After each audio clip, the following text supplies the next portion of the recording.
what are unexpected connections and how do we find ways of connecting all those things together? Ultimately for us now, it's about bringing people together that you might not think are connected. You know, I sat down with some really interesting people that I think once you started getting to the root of it, like we're all kind of humans at the end of the day.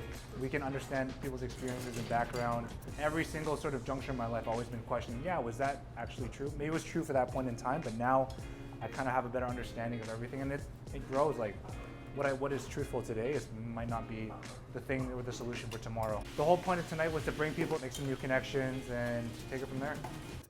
To guess the future, you have to dissect the past. The future is just a repetition of the past in a new, fresh way. So you absolutely have to lean back to lean into the future. I gotta understand what happened at a different time. I have to know everything about the past in order to even have vision for the future. I definitely come from the school of like there is no truth, just a constant testing of assumptions. And I think just what you're talking about, like the history, is such a core piece of that because so many of things we can assume upon ourselves, like we just assume and taking this given that this is the way the world has always worked.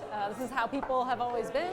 And the moment you peel that back and peel it back and find the place and the person who invented that conversation, it gives you a whole different access to, I think, a sense of freedom and what's possible and being able to challenge the things around you in that moment and how many different interpretations of truth there are. They all come from some start point of a conversation. I'm constantly trying to pay attention to how many different types of information I'm letting into my mind, into my environment, because it gets harder and harder to hear that inner, it's not an inner voice as much as just a way of knowing, but that doesn't necessarily mean it's truth. You know what I mean? Like it's just, and that's the thing I keep trying to remind myself is it's just in this moment I'm reacting or responding to something.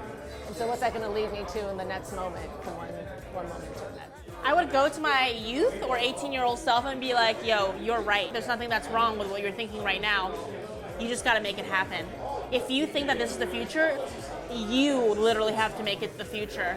I'm here in the future. I'm not going to tell you what's up because I think that's against time traveling rules. However, I'm going to tell you, you're right though. Just keep at it.